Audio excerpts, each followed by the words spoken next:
Shalom, povo de Deus! Olá, meu irmão, minha irmã, como é que vocês estão? Como é que passou o final de semana? Espero que você tenha vindo à igreja.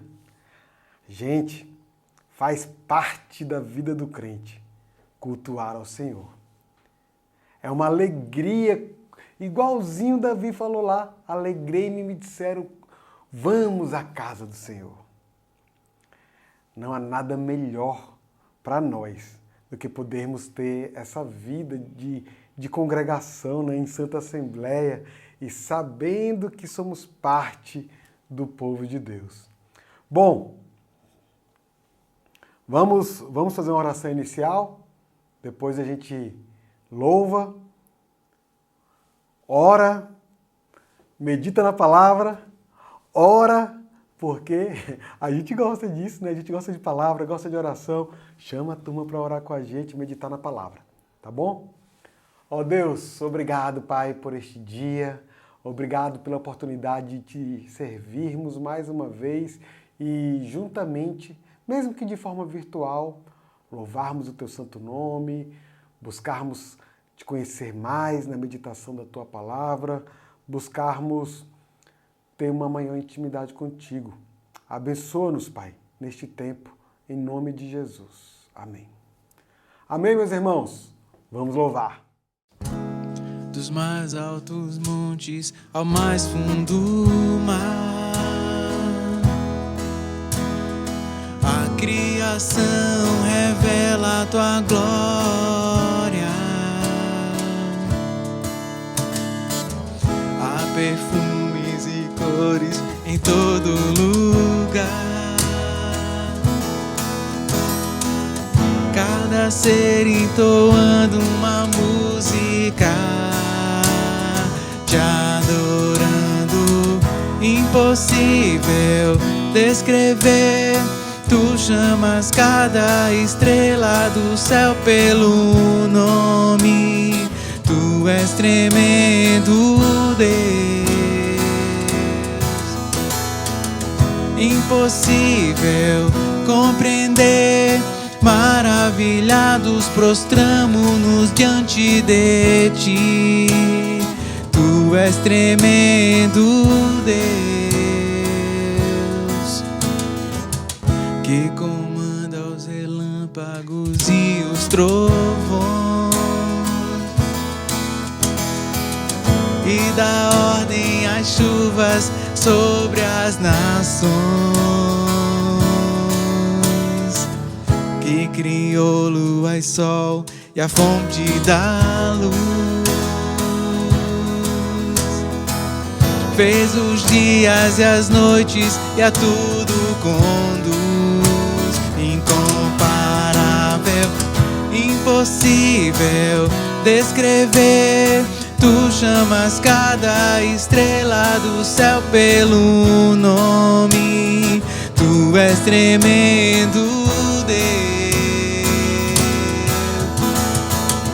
Impossível compreender. Maravilhados prostramo-nos diante de ti. Tu és tremendo, Deus.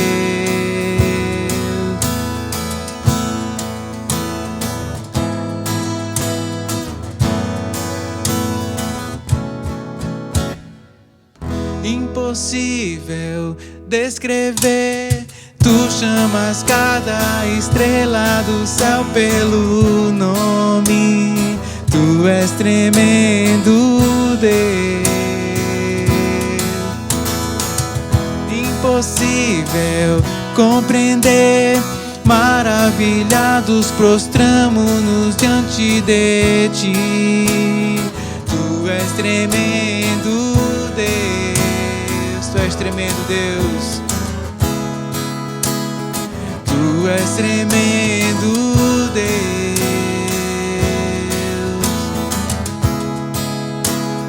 Tu és tremendo, Deus.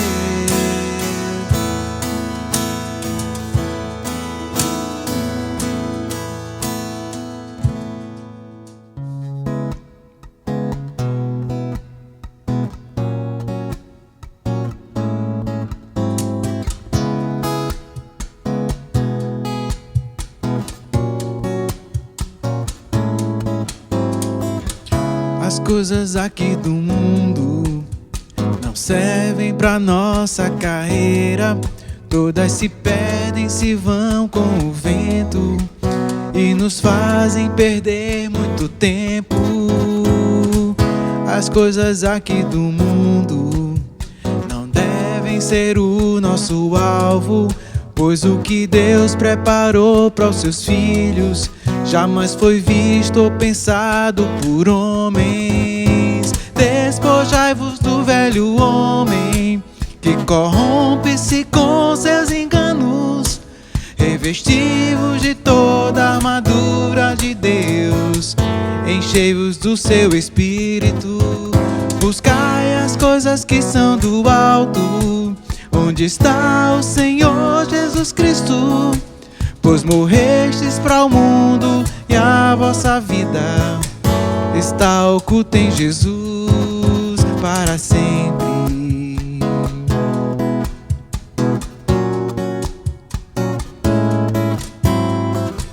Não ameis o que há no mundo, a cobiça, a soberba da vida, pois muito em breve este mundo irá se findar. Só os que estão em Deus vão permanecer.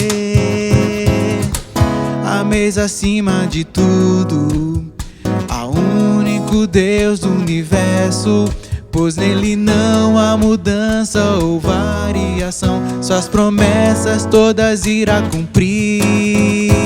Despojai-vos do velho homem que corrompe-se com seus enganos. Revesti-vos de toda a armadura de Deus. Enchei-vos do seu Espírito. Buscai as coisas que são do alto, onde está o Senhor Jesus Cristo. Pois morrestes para o mundo e a vossa vida está oculta em Jesus para sempre. Está oculta em Jesus para sempre. Está oculta em Jesus para sempre.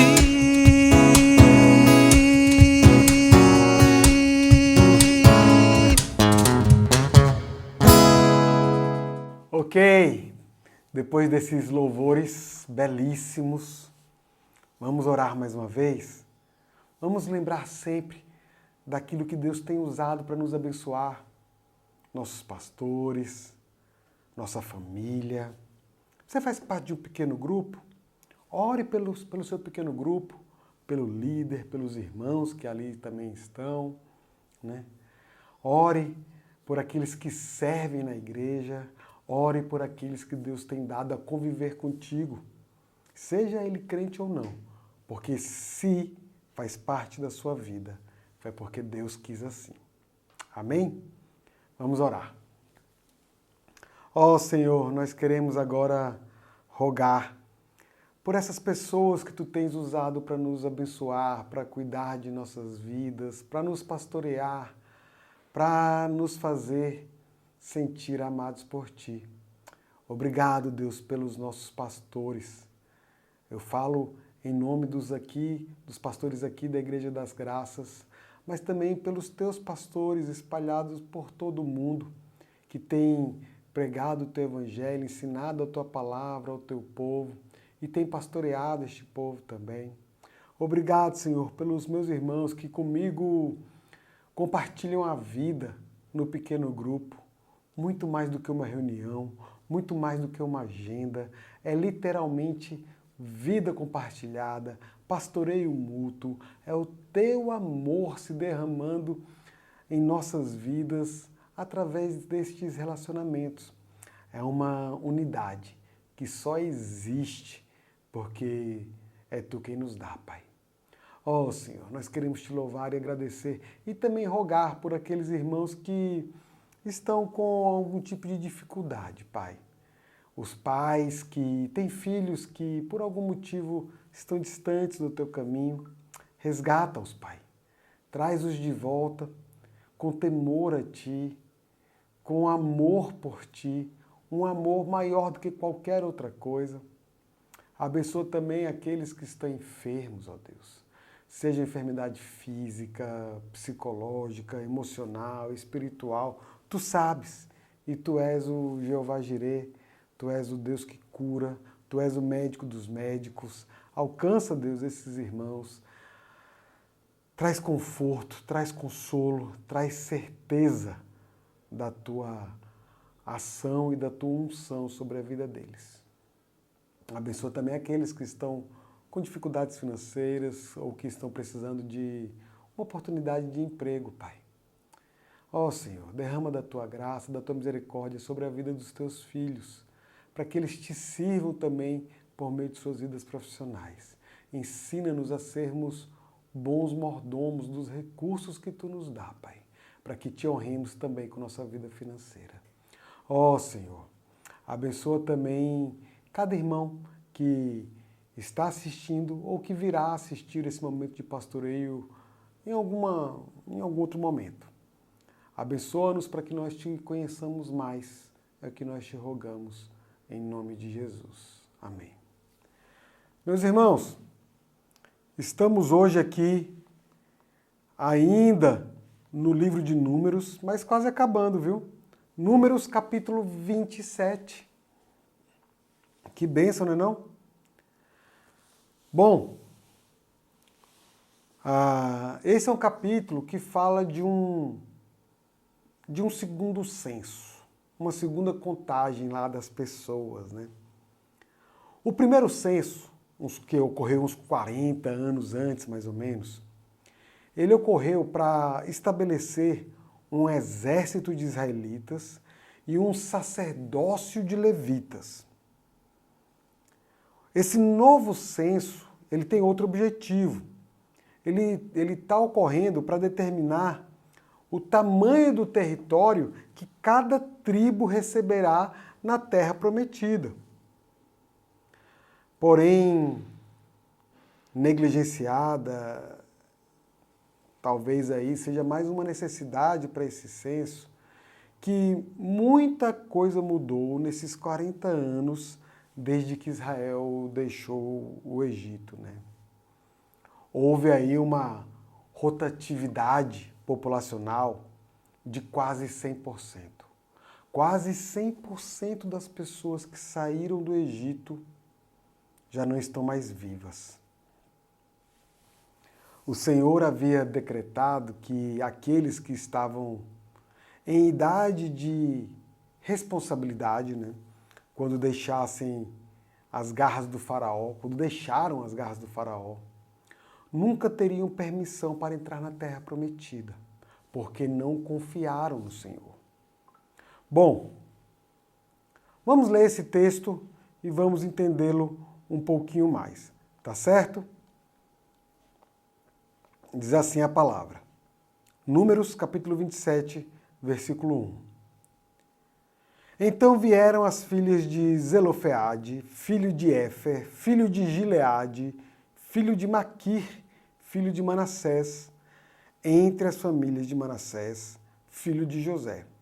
São estes os nomes de suas filhas: Macla, Noa, Ogla, Milca e Tirza.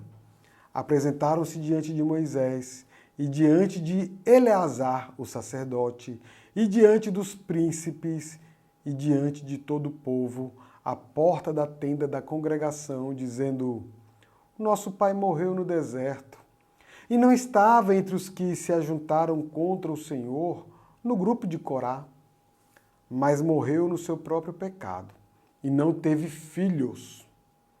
Por que se tiraria o nome de nosso pai do meio da sua família, porquanto não teve filhos? Dá-nos possessão entre os irmãos de nosso pai. Moisés levou a causa delas perante o Senhor. Disse o Senhor a Moisés: As filhas de Zelofeade falam o que é justo. Certamente lhes darás possessão de herança entre os irmãos de seu pai, e farás passar a elas a herança de seu pai. Falarás aos filhos de Israel, dizendo: Quando alguém morrer e não tiver filho, então fareis passar a sua herança à sua filha. E se não tiver filha, então a sua herança dareis aos irmãos dele. Porém, se não tiver irmãos, dareis a sua herança aos irmãos do seu pai. Se também seu pai não tiver irmãos, dareis a sua herança ao parente mais chegado de sua família, para que a possua. Isto aos filhos de Israel será prescrição de direito, como o Senhor ordenou a Moisés. Meus irmãos, a primeira coisa que a gente encontra aqui em Números 27 é um caso em que uma família chefiada por um homem chamado Zelofeade, e homem que já morreu, que é falecido, essa família tem um problema. E esse problema é que Zelofeade não deixou filhos homens para herdar a sua herança. Então as suas filhas vêm até Moisés e perguntam por que seria errado para elas herdarem a riqueza de seu pai, mesmo que não fossem homens. O raciocínio delas foi assim: olha, primeiro, o nosso pai não participou lá daquela grande apostasia de Corá. Os irmãos vão se lembrar, né, quando um incêndio, uma chama sai do tabernáculo e queima aquela multidão de homens rebeldes. E então vem o terremoto e abre uma fissura no chão que engole milhares de pessoas, essas famílias dos rebeldes. O pai delas não havia participado disso, não era dessas pessoas. Na verdade, e aí é o segundo ponto do raciocínio delas, Zelofeade havia morrido sob a mesma maldição que todas as outras pessoas que deixaram o Egito. Eles falharam em quê? Em confiar no Senhor.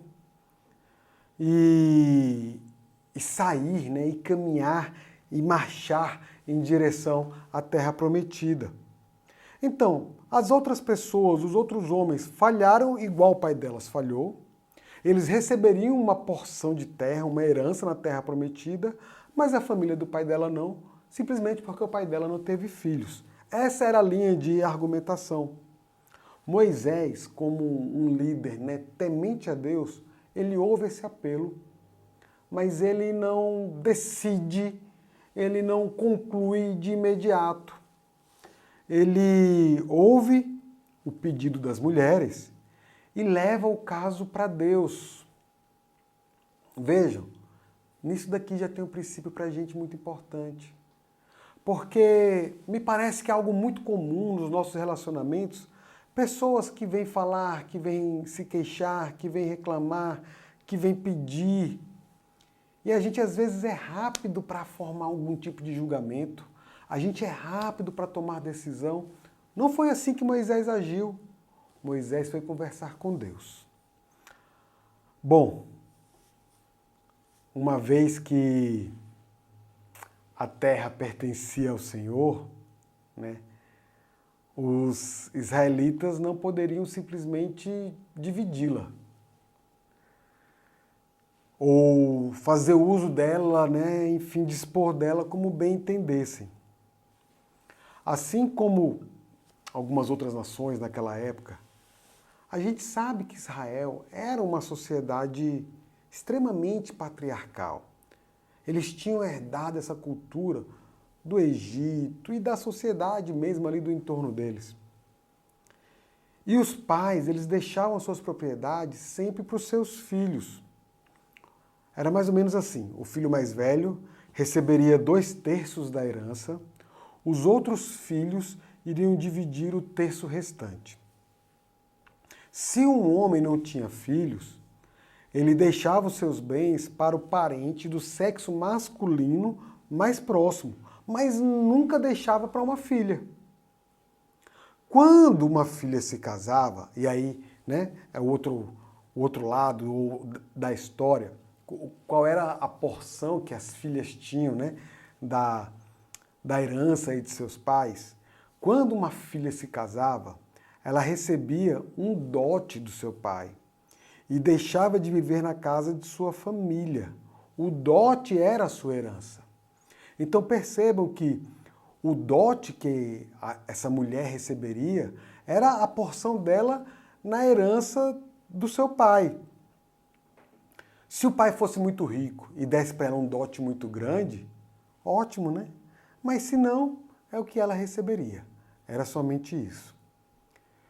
Bom, o que esse cenário revela para a gente, o que a gente está lendo aqui, é a criação de um precedente no sistema jurídico hebraico. Uma situação surgiu, foi levada a Moisés, que era o juiz, para decidir. Moisés, então, leva essa questão para Deus, que decidiria sobre o assunto. Após a decisão de Deus, Moisés traz isso para o povo, e então o assunto se tornaria lei para todo o povo, se tornaria um precedente jurídico. De um modo geral, todos os assuntos semelhantes a partir de agora deveriam ser tratados dessa mesma forma. Então, entendendo o contexto, né, para os israelitas ali em Canaã, possuir terras era o alicerce para construir uma família. Era a base de qualquer família. Possuir terras significaria ter uma renda, significaria suprimento, segurança, significa ter aquilo que a vida demanda da gente, né? Suprir as demandas da vida. A vida ideal para um israelita do Antigo Testamento era ter a sua própria terra, poder sentar à sombra da própria figueira ou à sombra de sua vinha e desfrutar da sua família e dos rendimentos do seu trabalho. Lá 1 Reis 4,25 fala para a gente sobre isso, né? Miqueias 4,4 também. Bom, mas eu quero chamar a atenção a uma coisa. Deus aqui, quando ele decide, ele não estava apenas mantendo o nome de um pai ou o nome de uma família. Deus estava cuidando daquelas mulheres e de todas as mulheres de seu povo. Pessoas que eram frágeis naquela sociedade, muito mais do que nos nossos dias. Meus irmãos, é um grande equívoco buscar explicar a sociedade hebraica, no Antigo Testamento, inclusive, a partir da cultura de todos os povos daquela região. Porque Deus estabelecia um padrão diferente, uma ética diferente, uma moralidade diferente. Deus não permitiria que nenhum dos seus, homem ou mulher, adulto, criança ou idoso, quem quer que fosse, passasse por necessidade. Então Deus estava estabelecendo ali o padrão de vida, de bênção, para qualquer um que fosse do seu povo. Versículo 12. Depois disse o Senhor a Moisés: sobe a este monte Abarim, e vê a terra que dei aos filhos de Israel, e tendo-as visto, serás recolhido também ao teu povo, assim como foi teu irmão Arão, porquanto no deserto de Zim, na contenda da congregação, fostes rebeldes ao meu mandato de me santificar nas águas diante dos seus olhos. São estas as águas de Meribá de Cádiz, do deserto de Zim. Então disse Moisés ao Senhor: o Senhor, autor e conservador de toda a vida, põe um homem sobre esta congregação, que saia diante deles, e que entre adiante deles, e que os faça sair, e que os faça entrar, para que a congregação do Senhor não seja como ovelhas que não têm pastor. Versículo 18. Disse o Senhor a Moisés: toma Josué, filho de Num, homem em que há o Espírito, e impõe-lhe as mãos.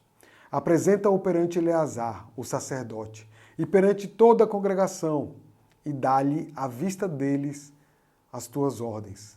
Põe sobre ele a tua autoridade, para que lhe obedeça toda a congregação dos filhos de Israel. Apresentar-se-á perante Eleazar, o sacerdote, o qual por ele consultará segundo o juízo do Urim, perante o Senhor. Segundo a sua palavra sairão, e segundo a sua palavra entrarão, ele e todos os filhos de Israel com ele e toda a congregação. Fez Moisés como lhe ordenara o Senhor, porque tomou a Josué e apresentou-o perante Eleazar, o sacerdote, e perante toda a congregação. E lhe impôs as mãos e lhe deu as suas ordens, como o Senhor falara por intermédio de Moisés. Meus irmãos, uau! Que texto grande, né? Que momento, é um ápice aqui, porque Moisés sabia que não entraria na Terra Prometida. E a gente está vendo aqui nesse momento, Deus chamando ele para que fosse ver a terra que o povo haveria de herdar, mas que ele não entraria. E Moisés, temente ao Senhor, fala, não deixa esse povo sem pastor, não. Levanta um homem, Deus, para cuidar desse povo, para guiar esse povo, para pastorear esse povo. Então Deus escolhe Josué e manda Moisés impor as mãos e apresentar lá a Eleazar, né, o sacerdote, e daí por diante. Vejam, meus irmãos, ainda que Moisés, nesse momento aqui de sua vida, ele estivesse fisicamente forte, sadio, Moisés já tinha 120 anos. Um jovem, né, adulto de 120 anos. E ele já conduzia o povo no deserto há 40 anos. O fato é que, por não terem honrado ao Senhor em Meribá, Moisés e Arão não tiveram permissão da parte de Deus para entrar na Terra Prometida junto com essa nova geração. Moisés, depois, né, quando ele se deu conta do pecado, ele se arrepende e pede repetidamente a Deus que o deixasse entrar na Terra Prometida. Só que Deus não cedeu. Não apenas porque Moisés precisava ser disciplinado. Não foi apenas isso. Mas como também era necessário que se desfizesse, se desmanchasse a imagem que seria esclarecida para a gente, né, no livro de Hebreus. A imagem de que não é a lei que nos concede herança espiritual. E a lei, os irmãos hão de se lembrar que no Novo Testamento, geralmente ela é referida como sendo Moisés, né? Moisés e os profetas, né? A lei e os livros proféticos, né? Então não era a lei que concederia para o povo de Deus a herança espiritual. Nem para o povo do Antigo Testamento, nem para o povo do tempo de Jesus, nem para nós. Quem nos concede herança espiritual eterna é Jesus Cristo. Vejam em Hebreus 4:8, o contexto do texto. O quanto isso é rico e claro e precisava ser desfeito para não ficar uma imagem idólatra equivocada em meio ao povo. Bom, então a gente vê no versículo 20, Moisés impondo as mãos, né, sobre Josué. E o termo hebraico para esse impor de mãos é samak, que quer dizer apoiar-se. É interessante, né? Porque a gente pensa na imposição de mãos, no erguer das mãos, tal, mas a palavra no literal é apoiar-se. Só que esse termo mais tarde, ele acaba sendo formalizado para samaka, que quer dizer literalmente esse ritual que a gente conhece, de imposição de mãos. Biblicamente, o samaka, né, essa imposição de mãos, indica algum tipo de transferência. Às vezes pode ser uma transferência de autoridade, como essa entre Moisés e Josué, né? Outras vezes pode ser a transferência de culpa ou de pecado de um homem para um animal. E é por isso que, praticamente, todos os sacrifícios de animais empregavam a samaka. Todo o propósito do sacrifício de animais girava em torno dessa transferência, dessa substituição. Portanto, essa imposição de mãos era um simbolismo ritual, né?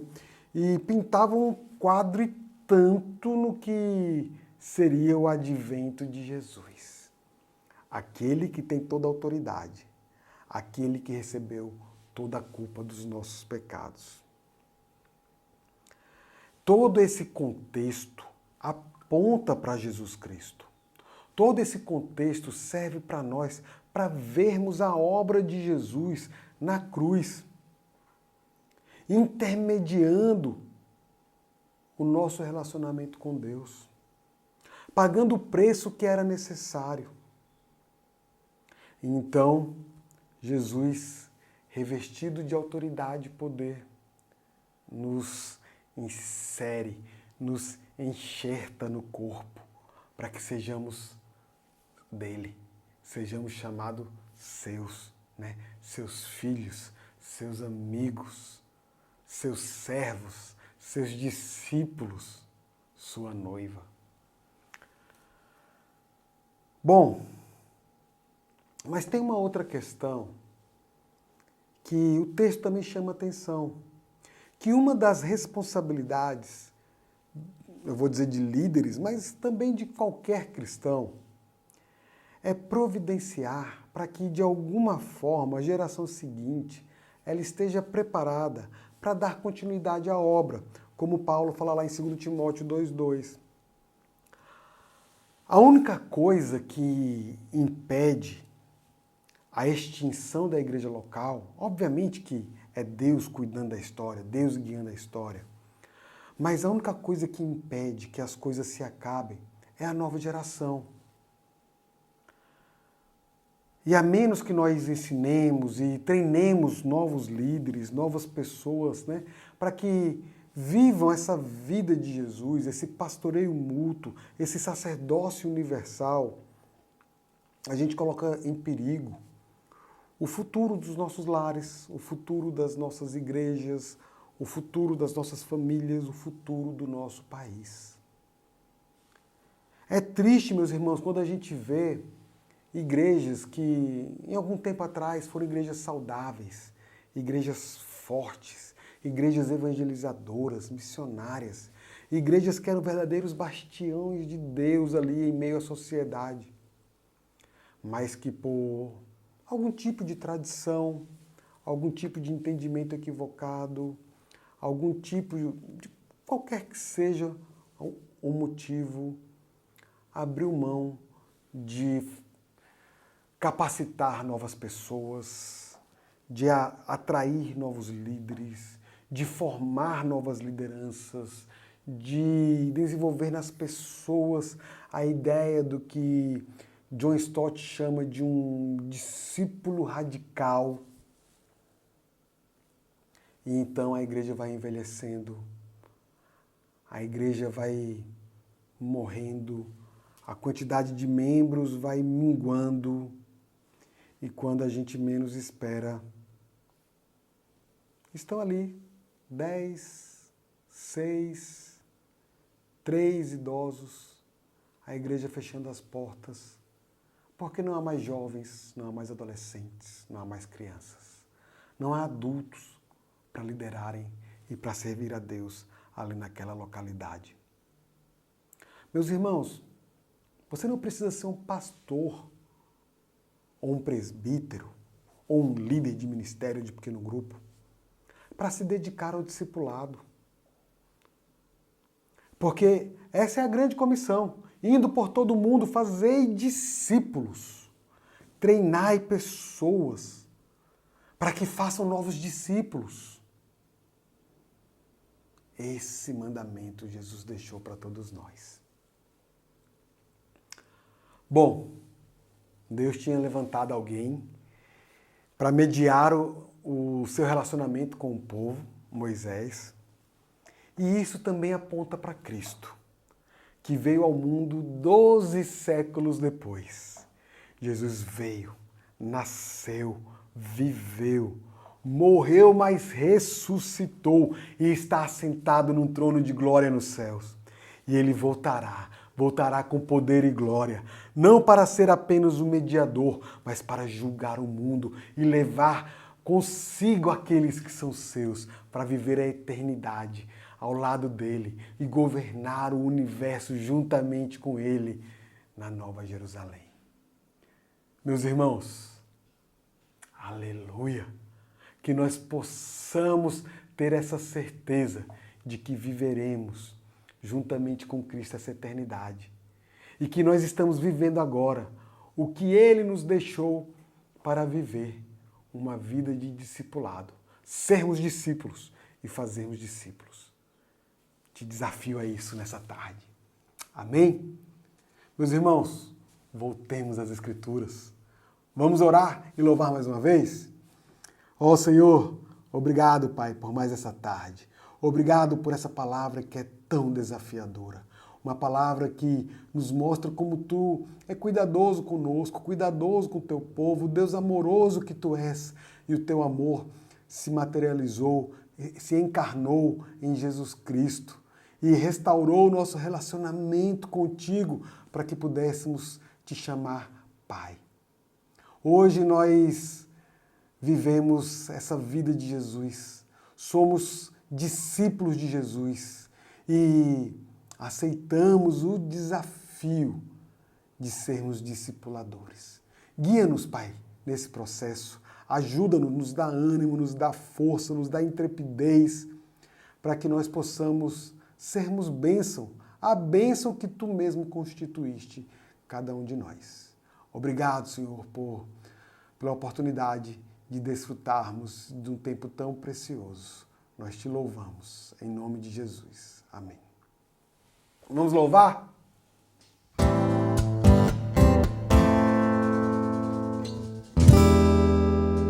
Seu nome é maravilhoso, conselheiro, príncipe da paz. Deus forte, Pai da eternidade, a estrela da manhã. Ele é o Santo de Israel, todo-poderoso Deus. Seu reinado não tem fim. Santo é o seu nome, o Messias esperado, raiz de Davi, o amado, o Cordeiro imaculado. Santo é o seu nome, seu nome é maravilhoso, conselheiro, príncipe da paz. Deus forte, Pai da eternidade, a estrela da manhã. Ele é o Santo de Israel, todo-poderoso Deus. Seu reinado não tem fim. Santo é o seu nome, o Messias esperado, raiz de Davi, o amado, o Cordeiro imaculado. Santo é o seu nome, por isso todo louvor a Ele. Todo louvor, honra e poder, glória e majestade ao soberano Rei dos Reis. Todo louvor, honra e poder, glória e majestade ao soberano Rei dos Reis. Ele é o Santo de Israel, todo-poderoso Deus. Seu reinado não tem fim. Santo é o seu nome, o Messias esperado, raiz de Davi, o amado, o Cordeiro imaculado. Santo é o seu nome, todo louvor, honra e poder, glória e majestade ao soberano Rei dos dos reis. Todo louvor, honra e poder, glória e majestade ao soberano Rei dos reis. Todo louvor. É isso, irmãos. Com esse louvor a gente encerra mais esse momento de pastoreio. Deus te abençoe. Vamos lá, vamos seguir em ser discípulos e fazer discípulos para Cristo. Até a próxima semana. Fique na paz.